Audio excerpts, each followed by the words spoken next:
Hey everybody, welcome back to Shea Station, the 19th episode. The offseason is well underway. The rumors are swirling around. Nothing's set in stone yet, but there's plenty to talk about. I'm joining you guys today, Jolly Olive, Jack, whatever you want to call me as always, and joining me is former Washington National, Jerry Blevins. You haven't done that one. You snuck that one in on me. Former National. I did it because of the GM candidates. I feel like it made sense. That's great. I feel like, it just lined up with your era. There was an article written in the Washington Post about FP Santangelo stepping down from their TV analyst gig. Yeah, I heard. And my name got mentioned in that. I did hear. They're like 10. So I was like, oh, hey, are they reaching out? So who knows? I have to get my agent on that. I have no beef with Nationals fans, but how do you think Mets fans will feel if you took that job?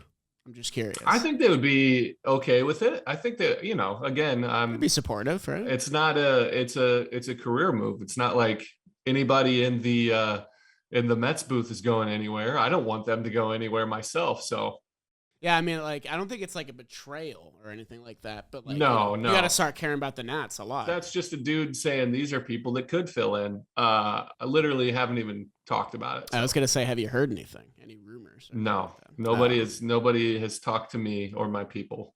Bummer. By my people, I mean also my email and my inbox. Those count as your people. That's true.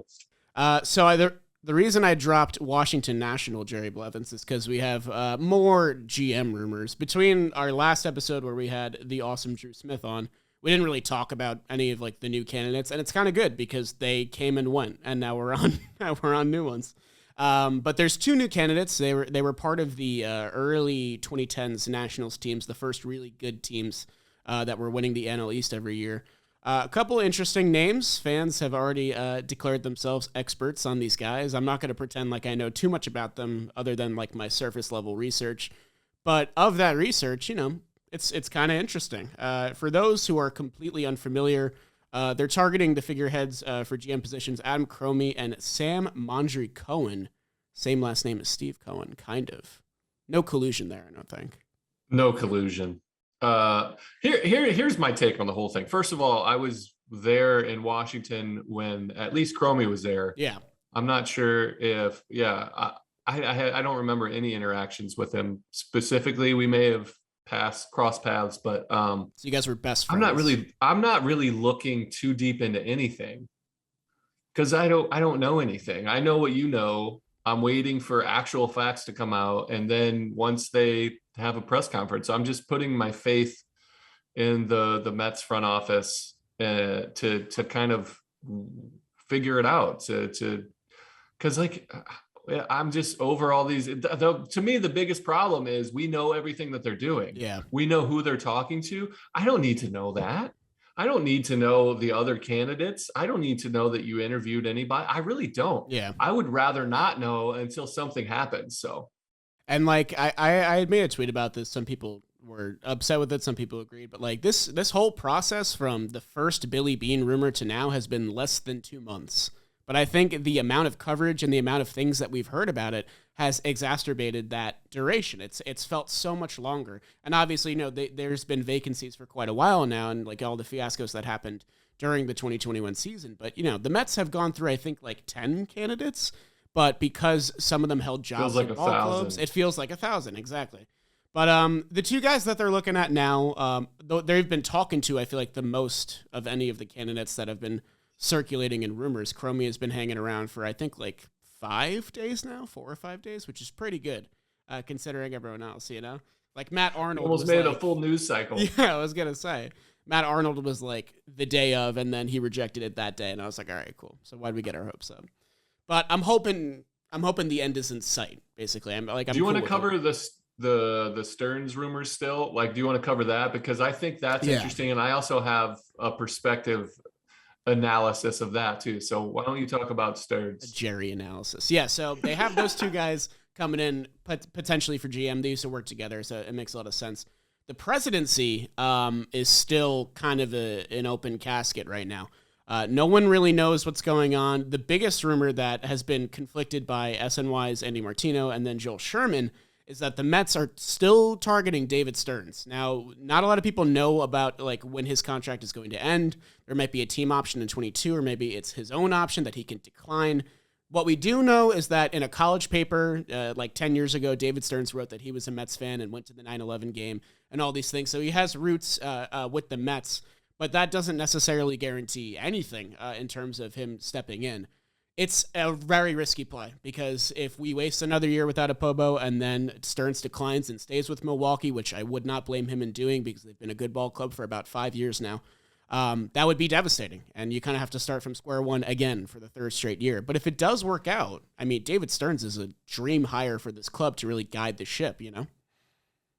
I agree with most of your sentiment, but I also disagree with a little bit of it. Here's my take. First of all, for Stearns, I think that's awesome. They have a caliber of person, but they can't talk to him. They literally aren't allowed to talk to him. It's collusion. You can't speak. You can't. There's no communication. The fact that his job, you don't know when it's up. But here's why I really like it as a Mets fan. I like the fact that Stevie Cohen is looking big picture. Like he's going to own the Mets far longer than Francisco Lindor is going to be a player. You know what I mean? He wants to own the team. He wants to create something. So he's not going to rush in year 1, 2, 3 to put something together just because they have spots to fill. He's thinking, all right, we can put a competitive team out there every year, but we can do that and kind of mix and match. But he wants to build something for the future, and he's going to be patient and figuring that out. And I love that because, you know, as much and as frustrating it is for you and me as content creators and also as fans, because we want these spots filled with the best candidates to be able to bring in the best players, he's still looking big picture. So he's not going to rush anything. And I love that. I think that's a really smart approach. That's also why I think that we don't need to know the guys that come in and interview and get out and reject. We don't need to know any of that because it doesn't matter, because we just need to know the news. But I feel like the Mets are in good hands moving forward. It may frustrate for the next year or two, or a year or two in the past already, but I think ultimately it's still heading in the right direction. Just not as fast as we would hope. Yeah, I think that's the key thing there. It's that, you know, when new ownership takes over, you expect a change to be swift. And, you know, I'm in that boat too. I am just as frustrated as everybody else. But when you're looking at that bigger picture, if David Stearns ends up being a part of that, that's a crazy hire. That is a very non-Mets hire to just sought out and get from another successful ball club. The one thing the Mets have going for them right now is that their analytic department is larger than it's ever been, and it's full of guys poached from teams like the Dodgers and the Giants. So they have that going for them. They just don't have a figurehead to sort of govern that and facilitate it and make sure it's operating at its fullest capacity. But sort of segueing here a little bit, because I know there's not too much more to say other than it might be Stearns, it might not be Stearns.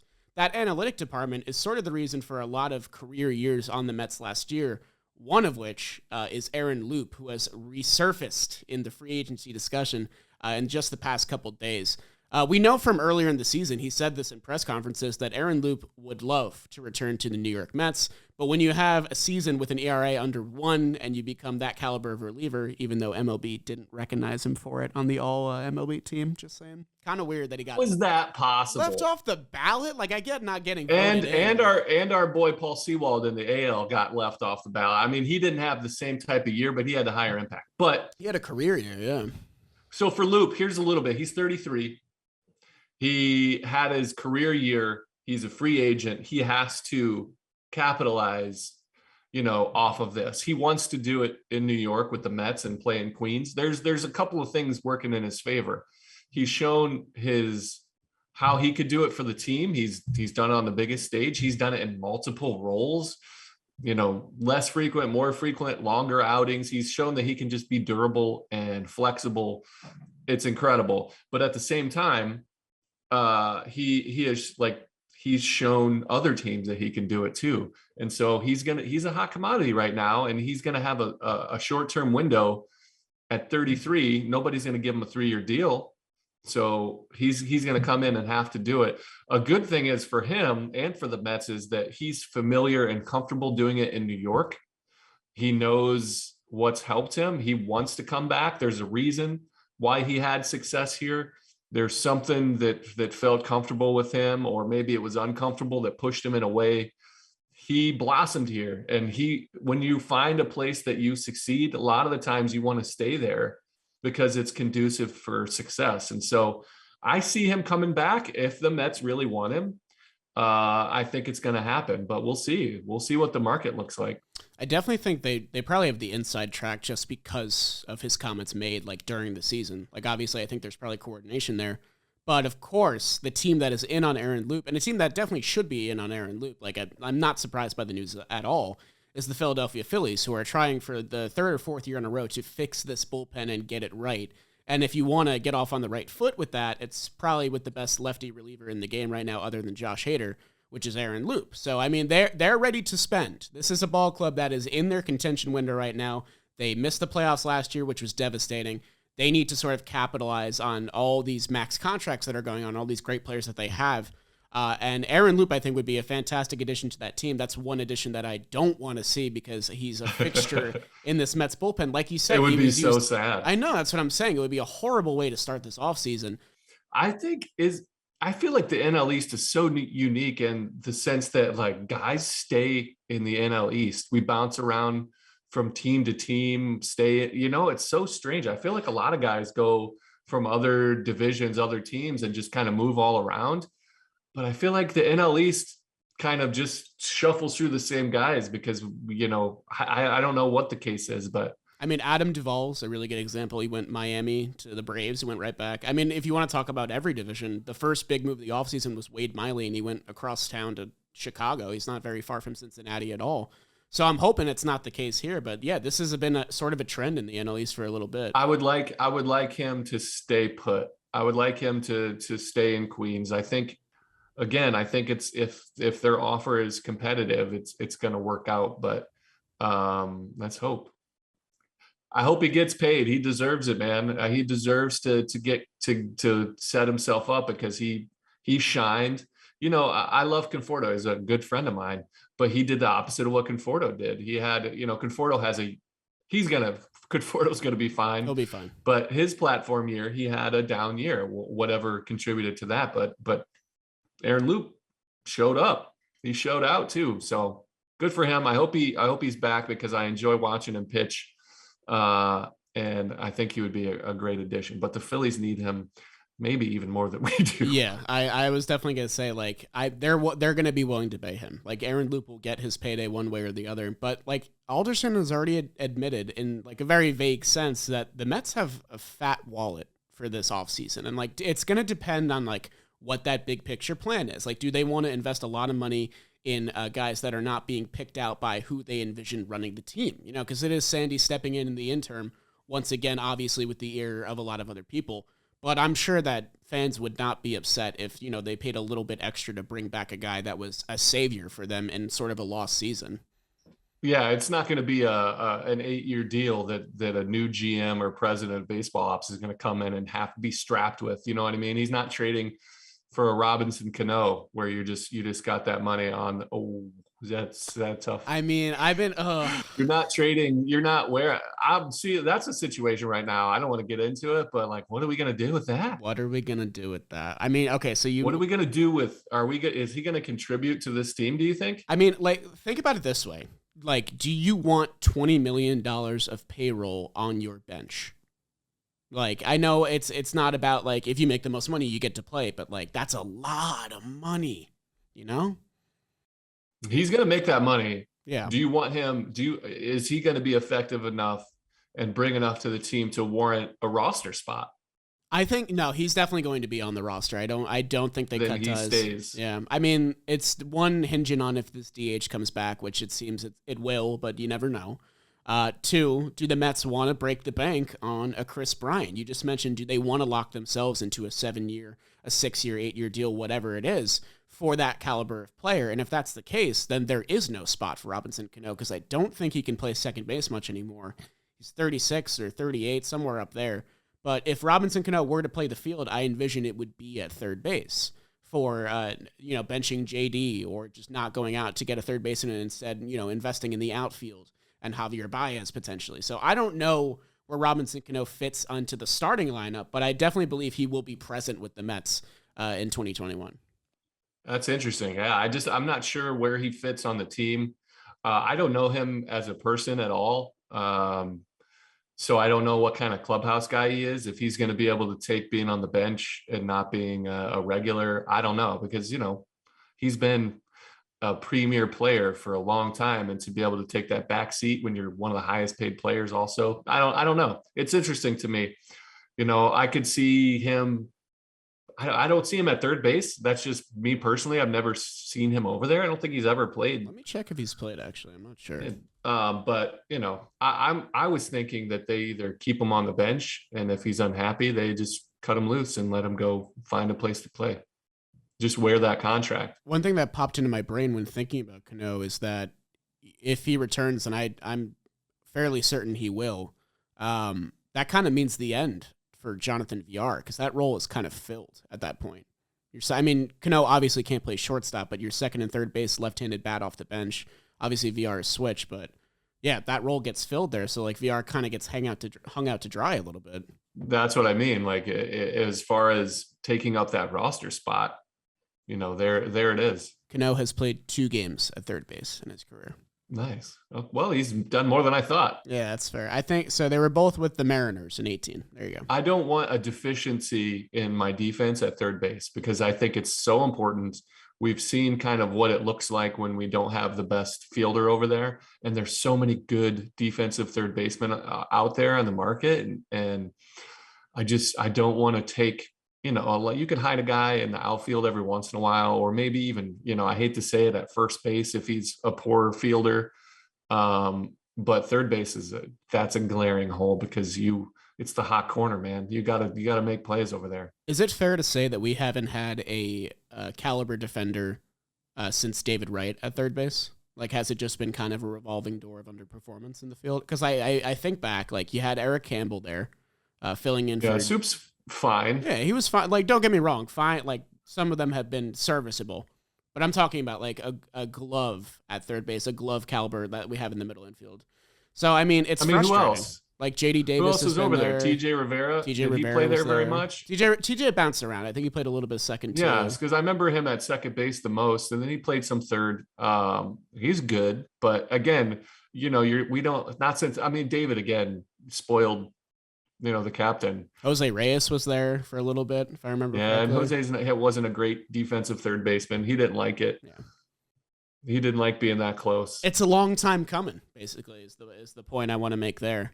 But Chris Bryant would be lovely. Chris Bryant would be lovely, but I still think the more eye-popping action would be to go get Matt Chapman. Oh my God, that would be a dream for me. I just want to watch him play defense. I really do. I just want to watch him play every day, have an excuse to tune him in, because the guy is special. I'm so sad for the A's. That's a whole fiasco about them saying that there's cash strapped. They're just tanking. They don't want to pay anybody. They do the same thing. They cycle through. Their front office is doing the best they can with what they've got. This is how it goes. That's why Bob Melvin left. Yep. And I don't blame him, dude. I don't blame him either. I give the A's credit for being like, let's let him go. He doesn't want to be a part of this. Like, he's frustrated. It's not going to be good. He wants to try to compete. And so he went to San Diego. He had an option to come here. That was a much better fit for him. Like, obviously a lot more stable. But they're getting rid of everybody. Everybody is on the market. I think that's going to be a big deal. And I would love to get Matt Chapman. That's a move that I think if we make it, that changes a lot of things, because, and we signed him, and we kind of do the Lindor thing and put, that would be perfect. I do not think Cleveland is going to find a package from the Mets that is worth J-Ram. So I think you can rule it out, unless you're willing to part with like Jeff McNeil and one or two of your top prospects for 1 year, maybe, like, that's it of J-Ram. What I love the best about Matt Chapman is, I think, especially offensively, I think his best is yet to come. Whereas with J-Ram and even Lindor a little bit, you feel like you're paying for what they did, and you're worried that they might not reach that same level. I feel like you can get Matt Chapman at where he's at. He's had a couple of great years. He's had some injuries. He's won the platinum glove defensively, but offensively, I feel like he's coming into his own. He's starting to hit that stride and hit that sweet spot of being in his prime offensively. So you can get a guy like what the Phillies did with Zach Wheeler, man. Exactly.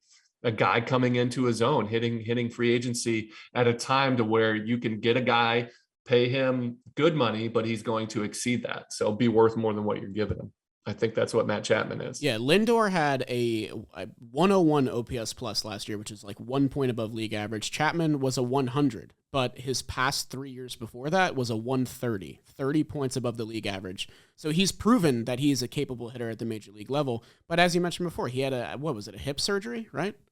Yeah, he had hip surgery. He tried to play through it, and it was too much. And he came out and ended up having hip surgery, which takes a while, especially hitting. Yeah. So I think you could get him low. I think he's a Boris guy though, so you're not going to be able to. He's so close to free agency. It's pretty interesting. But here's the thing. So he's close to free agency. I believe he's 2024. Let me just double check and confirm. His earliest free agent is 2024. Okay. So you're expected arrival date for Brett Beatty, who just became an Arizona Fall League All-Star, is 2023-2024. I think that, if you sign KB to a 7-year deal, which is the rumored length of his deal, yeah. Wow. You're kind of shooting yourself in the foot with these great prospects you have. Like, you have Mark Vientos, who isn't a great glove in the field. He's probably like going to be a DH type. But Brett Beatty is looking to be like a fantastic pick for the Mets, who has been raking at every level and he already made it to Double-A. So he could be here even sooner than that. I don't think you need somebody for that long term. I know it's been a revolving door at third base, one full of, mediocre gloves and mediocre bats, but Matt Chapman makes you have the best left side defense in MLB. If you're facing righties, they're basically forced to either barrel the ball or go oppo because it's not getting through Chapman and Lindor. And I think it makes so much sense. He just had his worst offensive season. And the A's have admitted to everybody that if the price is right, they'll give you their guys. So I know we've been hearing a lot of rumors at third base, like Robinson Cano, and like JD Davis apparently isn't going anywhere. So I don't know what the plan is, but if Chapman is available, I think you have to try, right? I agree. If he's on the table, go get him, man. He's stellar. I actually would be so excited to hear, Keith and Ron and Gary in the booth at SNY talk about and watch Matt Chapman play third base, because it would be pretty special. Keith appreciates good defense, which I've always loved. He's instilled that belief in me. Oh, did he win like 42 straight gold gloves? Yeah, I think it was like base? 72, 74 or something like that. I don't think that's far off. So he gets it. And Ronnie, as a pitcher, you love a guy that can play some defense behind you. So absolutely. So that's the third base side of things. And I know we had done our dream lineups earlier, a couple episodes ago, and you picked Marcus Semien at second base, which I love. And, if the Mets have a fat wallet, which they supposedly do, Marcus Semien is not a bad option at all. He just declined his qualifying offer. But Javier Baez is obviously circulating in rumors with the Mets, and the word is that a Javier Baez deal is likely going to be early in the free agency market, likely before this whole CBA fiasco really hits the fan on December 1st. Sandy had a presser. He talked about a lot of the prospective free agents, including Baez. His quote was, his impression on me was very positive. I thought he played exceptionally well. He's obviously a multi-talented player. I think he would fit well in New York. Nothing seems to faze him in terms of size of the stage. He can help a team in a number of different ways, and he's an entertaining player. So he goes beyond contributing to a winning team. So a lot of positives there. And this is interesting because Alderson handled the thumbs down situation and put out a statement on Baez right after trading for him. So you'd think that maybe the perspective of Sandy towards Baez might have been soured, but Baez just played ridiculously well that I think you can't even say nothing but good positive things about him. Sandy probably went and talked to him about that, and it seems like Baez gave him a good impression. Like, yeah, that was foolish. I didn't mean it like that. Whatever the case may be. So he impressed Sandy on a personal level too, because, Sandy's a man of principle in that sense of accountability, and the way he handled it, I think, was good. But Baez is hot. You talked about the qualifying offer with Semien. He doesn't have one. He doesn't carry a draft pick compensation. And so you have a chance to get him without giving anything up. He's a real free agent versus all the other guys that carry baggage. It's pretty interesting. I'd love for him to come back too. I think that's the most. I think that's the most likely to happen. And I feel like Baez brings some versatility. I feel like he could fill in at third base if need be. I don't know. I don't know what he's looking at, because if you have Robbie Cano and you have to play him, he's only going to play second base. And I think Javi's so good that he could play third base if need be. Yeah, so like if our Chapman dreams fall through, like Javi at third is not a ridiculous thing to, come up with at all. I think he would be awesome over there. I don't know if he's ever thought about it, but I think his style of play, he reminds me a lot of like Donaldson, because he's willing to block a base to make a tag. And at third base, when you got a guy sliding in and a throw coming in from the outfield, and you just make third base impossible to get to and you tag a guy out. I mean, that's what Baez brings to the table. Exactly. I mean, we always saw that with him, tagging out runners when they were trying to steal at second. So it makes perfect sense that it would translate. Yeah, exactly. But you mentioned like how desirable he is early in free agency. I mean, there's a pick attached to Trevor Story. There's a pick attached to Corey Seager. Carlos Correa is going to get a giant bag because the Yankees are making it known that they are going to, drop sack and pay whatever they can to get him. So that leaves Javier Baez fourth among the shortstop ranks. You can probably get him on shorter years than everybody else. There's no draft pick to give up because there was no qualifying offer. So, I mean, it makes perfect sense for every team that's not willing to shell out $200 million to go after a guy like Baez. So I'm glad the Mets are meeting with his camp and making it known they're interested, but like, yeah, you got to act fast. Like the market is heating up for Loup and Baez already, and like free agency just started. So the pressure is definitely on. That's what I like. And that's why also we take another look at the front office search. I feel like the Mets are still in play with free agents, which is key. There's still a lot of open spots in their front office of people making these decisions, but they're still moving forward. They know they have a competitive team. They're not giving up. They're not throwing in the towel for the future right now. So that's good.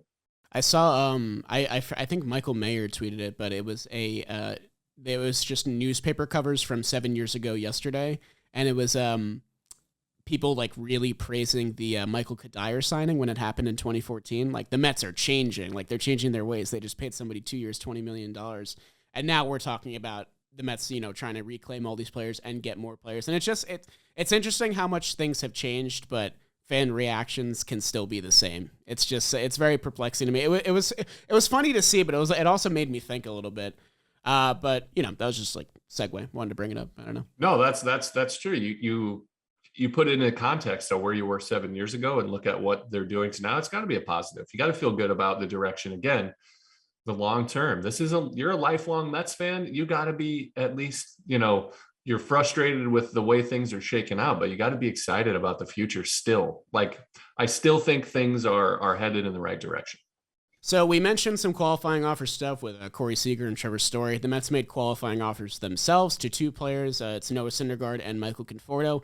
Unsurprisingly, Conforto rejected the QO. Apparently, he's hearing offers from everywhere because Scott Boras claimed him to be the king of Queens, which I thought was pretty interesting. What an interview that guy. It's insane. That guy is full of dad jokes. I know, dude. He thinks he's very Hollywood, and I kind of respect it, but at the same time, I can't watch like clips of him because I'm like, what? I look at him and I look at like some of the things he said, the King of Queens, and like it's so cheesy, but corny, he gets the job done. It's corny, but as an agent, if I'm his client, I don't care how he gets the job done because he's been doing it for years. Yeah, he's in his own world, man. That's all that really matters. So Conforto rejected. Noah has dropped many hints that he loves New York on social media and is constantly putting LGM in the captions and stuff. So obviously Mets fans are rating his Instagram, just looking for any sign that he's going to come back. I'm still very comfortable thinking that he's going to accept it just because right after he got the offer, he tweeted about how happy he was that he got a qualifying offer. And I feel like that was everything I needed to know. So they're probably just hashing out some things, maybe like trying to get him a better deal. I don't know if the Mets are going to go for like a 2-year type thing, but I think Noah wants to stay. I don't think that's outlandish to suggest in the first place. Yeah, I think Noah's either going to stay for that 1 year or sign a big long-term deal because there's no win in it for him if he signs a 2-year deal. It just lengthens out his trip to free agency. Exactly. I would be weird. I think what's going to be more strange if you saw if you saw Conforto in a new uniform or Syndergaard wearing a different uniform. Here's the thing. So I'm my mind is fully prepared to see Conforto in like a Giants jersey or a Mariners jersey. I mean, I kind of, since the beginning of the season, and I'm still upset about it, obviously, but I always kind of felt like he was going to leave just because the outfield market is great for him right now. He's one of the premier guys, even on a down season. I think seeing Noah in a different uniform would weird me out, especially if he went to like the Angels and was wearing red. It just would not look right. He's very synonymous with blue and orange at this point, just because like he's such an active social media figure and like he's Thor and like he has the hair and like he's very recognizable in that way. He's like one of the Mets celebrities kind of, because like Jacob deGrom is a fantastic pitcher. I got him right here on my computer. But you know, very distracting. Exactly. But like Thor, I think of as like one of our like celebrity guys in the same way that like Lindor is a celebrity guy, like one of those like main face you'd see in other realms of media. So to see him walk away from New York would be devastating to me, just because I want to see what he has left in the tank. It's been 2 innings in the past 2 years. We got to give him a fair shake before you actually cut him loose, you know? I feel the same way. I think it would be strange to see him in a different uniform. If he goes anywhere, he's got to go big market. You got to take advantage of your celebrity status, and LA would be pretty sweet. Instead of seeing him on TV shows in New York, you see him on movie sets all the time. He sneaks into Marvel stuff. That's what I'm saying. Yeah, I mean, why not get him in the next Thor if there is one? That's part of their appeal. If he goes to free agency, is the Anaheim, he'd be a free pass to Disneyland. Yeah, but so he is linked to the Angels. So is Marcus Stroman, who we haven't heard a ton about other than this Angels rumor. But obviously, the Angels need pitching. They've needed pitching for the past 10 years and are hopefully awakening to that, sentiment. But they're targeting both Stroman and Syndergaard pretty heavily. So, I mean, Stroman is going to get a deal. We always knew this. He's going to get paid. I don't know if the Mets are going to bring him back. There are a lot of starting pitcher options. I don't think the Mets are going to opt for these Verlander or Scherzer types on these shorter deals, just because I don't know like what their layout is going to be next year. I don't know what the rotation is going to look like. I think the Mets like guys like Tyler McGill. I think they liked what they saw out of him. I think he got a little overworked and his numbers got inflated. But those first 10 starts out of McGill kind of proved that he can hang at the big league level. He beat some good teams. He beat the Giants. Super impressed with Tyler McGill. I think him and even, a lot of guys forget about Peterson. I was super impressed with him. I think this is another year for him learning. Obviously, he got hurt. But that happens. Pitching in the big leagues is taxing on your body. And so I think these guys have a chance to get even better. And so you're going to count on at least one of the two to contribute. I think if you put them both together on a championship caliber team, you fill 4 spots and let those guys battle back and forth, or maybe even 3 spots and have them battle for 4 and 5 and mixing somebody else in. They're both great. I think they're really good. As far as Stroman goes, I think his market's going to be really good. He had a great year. He's shown durability coming off of an opt-out season to make the most starts, and the way he looked, and he was super impressive. I actually think he would look great in Anaheim in that red uniform. Yeah. But it'll be interesting. He'll get a good deal somewhere. I would like to see him back in Queens, but I'm not sure. We haven't heard anything, and we hear everything. Yeah. Like we know everything. I feel like Andy Martino might be tapped straight into. He might be the next GM of the Mets because he knows so much about what's going on. God. So you never know, man. And so we haven't heard any rumblings about Stroman, at least connected to the Mets, except for, right away. So I don't know. Yeah, I mean, if Stroman wants to be the ace that we know he can be, like the Angels is a great place to go. There's nobody going to be competing for that number 1 spot other than him. In terms of like what the Mets rotation can look like, if Noah accepts the QO, and I think he will, then the Mets have a 5-man rotation for next season already. They have Jacob deGrom. Give it to me. Jacob deGrom, Noah Syndergaard, Taijuan Walker, Tyler McGill, David Peterson. That's 5 spots. You can fill out a rotation. What's our depth? Who else do we have there? You also have Cookie Carrasco. I don't know what his injury timetable is right now, so that's 6. So the Mets aren't in dire need of starting pitching, but they could definitely use a high caliber guy, So you talked about Verlander and Scherzer. I don't think those guys sign with the Mets. Those would be the ideal situation, like a quick super high end, super short term deal. Yep. But guys like that are chasing championships, and there's too many question marks, for them to come over and fill in New York until all these things shake out. Yeah. There are more appropriate places for them to sign. I would love Scherzer to come and just fill in that. Can you imagine DeGrom and Scherzer in the same? It would be unfair. It really would. It would be awesome. And just to watch those two interact. I cannot create that image in my mind. I can totally of do Max Scherzer wearing a Mets uniform. It's not. Oh, I would love to see it. I mean, the Mets did send a scout to Justin Verlander's throwing session. Verlander, I think, was pumping 96. I think we sent two scouts. Something. But like, I would be fairly certain that every team sends scouts to that just to see like what he has in the tank and like if he's still Verlander, which it appears he is. And like the Yankees have made it very clear that they're in on him. They're in on Correa. They're basically just buying the Astros at this point, which is pretty interesting. But I don't think the Mets opt for that Bauer type deal, the short year, high AAV. I think they're going to look at the guys like Marcus Stroman, like Kevin Gausman, or maybe, reclamation projects, guys that had good peripherals in bad years. Alex Cobb, I've heard, has popped up a couple times for the Mets on their radar a little bit.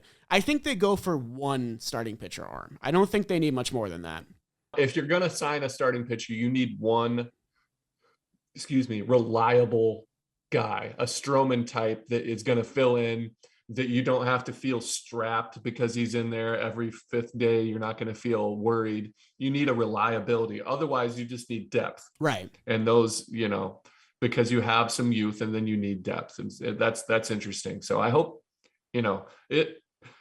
it's an exciting time for free agency you've got the CBA deadline coming up.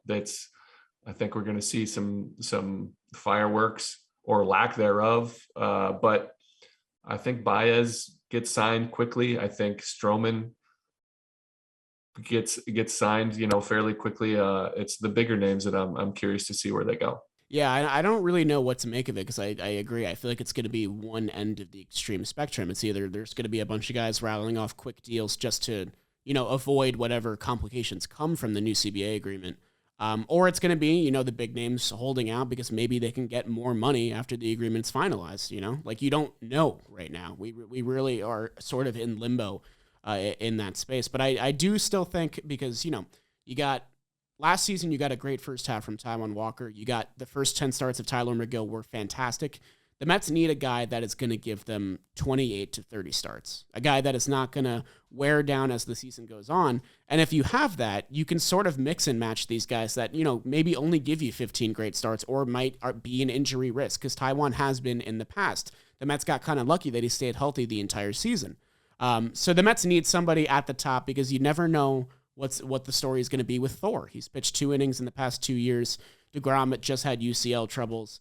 So somebody to rely on at the top, even if it's not the best guy out there, is my priority in the rotation.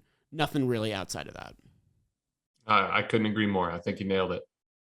So we talked third base, Chris Bryant, Brett Beatty, J.D. Davis, Robinson Cano, Matt Chapman, all these names flying around. No one really knows. And it's just, I think that's a good summation of everything that's going on with the Mets. Like, there are names linked to them all the time, and we hear about everything. But there's no news yet. There's only just the rumor mill, and it's just spinning quickly, like faster than it has been in a long time.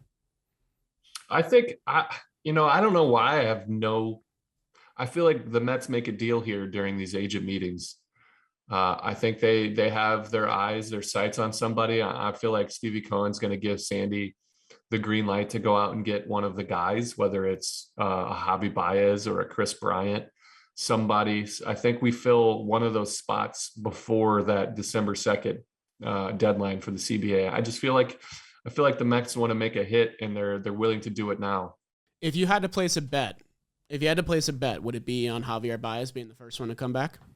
Yes, that if I had to place a bet, it would be on Javier Baez coming back to the Mets, because if they want him, they're going to have that that chance to talk with him. They've already started. So it'll be interesting because the Chris Bryant's, those guys don't sign quickly for the most part, especially the Boris guys. They wait it out, and so I think Baez is a quick mover. He's hot. He doesn't have draft pick compensation, like I said, so it should be interesting. Yeah, the Giants front office made some crazy comments about Chris Bryant. I don't know if you saw that, because people were trying to sort of gauge their interest in bringing him back, and they basically bluntly said, no, like we got him midseason, we liked him, but they said something like we weren't impressed with his swing, which I thought was really interesting, just because they I guess I didn't see that. Yeah, I guess they assume a regression will happen for a player like KB, and obviously the Giants have all sorts of reclamation projects that can play everywhere, so third base is not really a concern for them. But that's a team that's going to break the bank and spend a lot of money because they have like the Cueto contract coming off the books, and they have just a ton of money to spend now. And the fact that they're instantly out on Chris Bryant, I feel like said a lot about his market. And like I don't know. It's strange that they would say that too. I'd have to go back and read it. I'm going to read it now. You talk. You fill some space. I'm going to look this up real quick. The reason I'm bringing it up is because I don't want to put too much stock in, like what one guy says about one player, but to assume that doesn't affect the market, I think is naive, just because, Chris Bryant is. It does affect a market. That's why that seems out of character that they would say something like that, especially if they say something about a swing, because that's kind of messed up. That's pretty personal to kind of knock his market down. Well, let's here. I want to go over his splits a little bit, because Chris Bryant, he had a fantastic first 2 months of the season. He really hit a dip in June, and then for the Giants, he kind of was just quietly there until the postseason. He had a great playoff season. Andrew Baggerly went on. So Andrew Baggerly, he's with by the way, I like him a lot. I was there. He's very reputable. It was a reputable source. Exactly. That's why I was shocked. Very reputable. He writes for The Athletic. He was on MLB Network and mentioned that Chris Bryant is unlikely to come back to SF, and the Giants weren't very impressed with him, especially defensively at third base, center field, and right field, and also notes the swing won't age well. That's what I'm saying. That's a crazy So it's not the quote. Giants saying that. That's like, his scoop. But that's interesting. Yeah. It wasn't like an official statement or anything. That would be completely insane. That's what I thought. That's, because Sandy spoke, I thought maybe, Farhan or Scott Harris got on and said, we don't really like them. We didn't like him. That's incredible. That's wild and amazing. Yeah. So Bryant, he had a fantastic OPS in the first 2 months, both above 950, dipped all the way down to 445, and then just kind of hung around in that 750, 800 range for the Giants, which is still fantastic and like great for a starting hitter in your lineup. But the defensive concerns, like the Mets cannot afford that if they're going to go after Bryant. If he's going to play third, if he comes here, obviously it's nice that he can play outfield positions, and he played a bunch of positions last year. But I don't think you're paying that much money for a left fielder. You're paying that much money to get Chris Bryant at third base. Yeah, I think that's the best fit for him. I don't think he wants to bounce around like that. It's hard to do. Those are completely different jobs defensively. That's a whole, I don't know. It's amazing that they can do it, but if he could say, all right, I'm playing third base regularly, I think he would more than happy to sign that deal. Yeah. I'm looking here now. He had, let's see, one game at shortstop last year. Then he had 30 games. I'm just going on his Giants numbers because they really moved him around. 19 games in left, 26 games at third base, 11 games in right, 5 games in center, 1 game at short. He was everywhere. And plus games at first base for the Cubs, 12. So 10 plus games at 5 different positions. It's hard to get your footing under you as a hitter if you're constantly moving around and have to worry about that. Yeah, that's a tough gig. I never heard him or saw him complain about any of it, which, I've heard nothing but good things of him as a human being, but I would be like, you could read it on my face if I had to move around all the time, be out there. They'd zoom in on me in left field. I'm just be like, yeah, exactly. Like I would be pissed, there's no way to just get comfortable. And like, I'm not good enough to do all those jobs. So I would need like reps, and I can't get, I'm out shagging BP. I can't do 5 different positions. There's not enough time. And like, it's so different for pitchers too. Like we talked about Aaron Loup, how he was like the opener, and then one time he was situational lefty, and then sometimes he goes 2 innings, and sometimes he gets the save. But you're still pitching at the end of the day, Yeah, but that's different too. It's not the same. It's not the same as bouncing around to positions, but it's the same prep because, all of a sudden you're the opener, then your preparation for your job is affected by when you go in, what you're doing. And Loop's versatility and being able to do that's huge. That's what experience brings. You remember guys that bounce from the starting rotation back to the bullpen, back to the starting rotation. It's hard. It's not easy to do. And that's like a psyche thing too, I feel like, Well, yeah, I mean, it's two completely different jobs. Not everybody can be a bullpen pitcher, and not everybody can handle the workload of being in the rotation. So versatility is amazing. I'm happy for Aaron Loup. I would give him, whatever he wants to come back. I'd be like, dude, what do you want? I think the Mets might give him like a 2-year, $16 to $20 million deal. I think he gets a really high AAV for a reliever. I think he takes it if he gets in that range. I think the Phillies offer him something similar, but I just think he wants to come back here. So if the price is right, he will. So you put your money on Baez coming back first. I think it's going to be Loup, but I definitely think it's going to be one of the two. I just think Loup's market's going to be so big and he's going to have so many suitors that want, because I mean he's 33, so there's not like this 27-year-old shortstop that you're going to have to sign to 13 years. Yeah. Everybody, he could make every single team in the big leagues better for the duration of the entire contract, and that's very attractive. And for him, he's the new belle of the ball, so he's maybe he should bask in it for a little bit and enjoy it. It's not easy. I'm definitely happy for him, but I'm definitely worried for us because he was our favorite Met to watch and talk about. Here's my worry. Oh, hey, say hi to Miley. Oh, hi, dog. How you doing? Yeah, she's an old lady. She's sitting on my lap chilling. Here's my worry about Aaron Loup. He had an amazing year, historic year. We sign him. He gets paid. He has a rough year. We boo him. Yeah. He doesn't deserve that. No. If he regresses back to his average, which I think he did find something, he figured something out with Hef and the analytics. I think he's going to be better, but can we really expect him to repeat what he did? And I think people will be wanting him to repeat that. He wants to do it, but I don't think it's likely. Something was figured out with that analytic department and him because 33 age career seasons don't fall out of the sky. There's a reason for them happening in the first place. I agree, but if all of a sudden he's a sub-1 reliever, he's what Liam Hendricks do this year. You know what I mean? Like, no offense to Aaron Loup, he's wonderful, but he doesn't have the same electric stuff as the elite of the elite, and those guys still get hit around. So my worry is that he doesn't live up to the expectations, and he's still a great pitcher, but the fans are a little bit let down because he's not literally throwing up zeros all the time. Right, exactly. But I think if he's still the guy that gives you 60 games and you can use him wherever you want, and he gives you like a 2.5 or a 3 ERA, like he should, he's worth the money. That's exactly what I expect. That's the baseline of what I expect, and he would be worth it.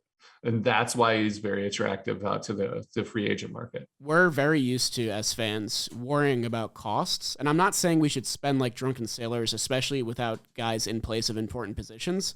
But the Mets can spend like that now for just pieces they know they need, even if they underperform, Short-term pieces are easy for a bigger team to swallow that. Then, yeah. So I agree with that. That's why we talked about the Max Scherzer ideal, get him for a 2-year, 3-year pact, but it's not going to fit for him. But those are great. Yeah, and I think that's all we got.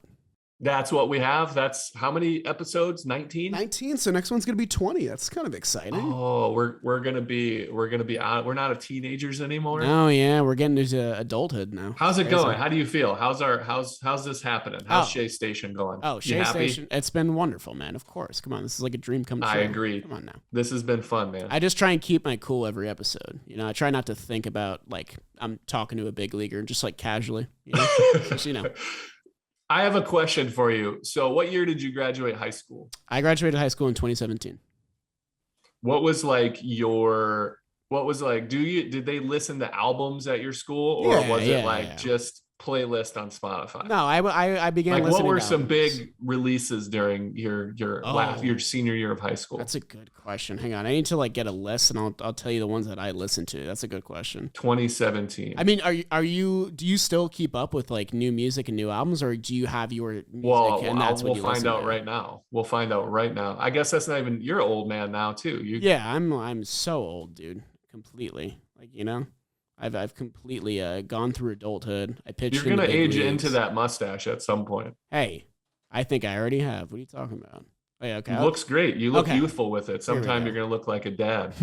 So we have all right. A couple of the big ones are "Damn" by Kendrick Lamar, "Flower Boy," Tyler the Creator. Thundercats' first album came out that year.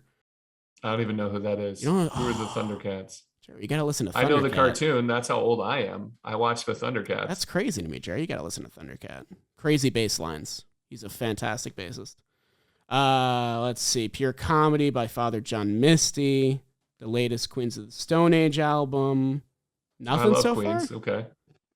Yeah, no, that's good. So like Kendrick had Damn. That's good. 444 by Jay-Z. Let's see. I'm just curious because like Country Grammar, Nelly's Country Grammar came out. Stankonia, Outcast, like these are things in my era, and this is like classic hip hop. But that's like when you were in high school, right? That's my senior year. That's crazy. What's your favorite Outkast album? Gosh, I love Outcast. I love both of them individually. The Speaker Box, I think, where they both kind of separated, but they kept together. I mean, that's hard to go. I like them all. There's like four. Yeah, I was gonna say there's like four good choices. I would probably They're so good. They're so unique. I saw an interview. This is off topic, but I saw an interview with Big Boy. I think he was doing a podcast or something. He talked about the infamous Source Awards, where East Coast, West Coast with Suge Knight and Snoop. The best new artist that year was Outkast, and they were like, "Hey, the South has something to say in hip hop," and they got booed off the stage. Like that to me, that you forget about the big East Coast, West Coast battle, and like it's kind of like faded from memory a little bit, you know. And they just endured, man, because they're so unique. Like Andre 3000, he came out. He was on Dondra with Kanye. Oh, Donda, yeah, he had a verse on there. Donda, yeah. He was on that, and he did like a verse for him, and he came out with he still pops up every now and then. Honestly, he does. The guy's amazing. He's such a creative genius, and Big Boy's like one of my favorite flows as a rapper. That combination is beautiful. I love creativity. So Jerry, we're pretty got way out there. I apologize. No, for the fans that like love ATLians and like, yeah, no, that was for them. All right. We're going to wrap up here, guys. One last thing. Might not be next episode, but in the near future, Shea Station's going to get another friend of the pod. Yeah, we got another friend coming on the pod. That'll be exciting. Another friend on the way. Abusing my Rolodex. Exactly. You know, we're reaching out to What is a Rolodex? Do you know what it's a like Rolodex the thing is? you flip through, and it's like basically a contact list, but it's physical, right? Even that was gone before my time. So all right, cool. I nailed it. That's though, like right? the Dewey Decimal System. Do you know what the Dewey Decimal System Isn't that the library system? Yeah, man. Oh, I know I'm my proud shit, of you. dude. I'm a grown man. I'm an adult. I'm like 40. Hey, I bow down. That was wonderful. Hey, I appreciate it, man. All right, guys. We're going to wrap it up here. For Jomboy Media, I'm Jolly Olive. And I am Jerry Blevins. Thanks for tuning in. Let's go Mets.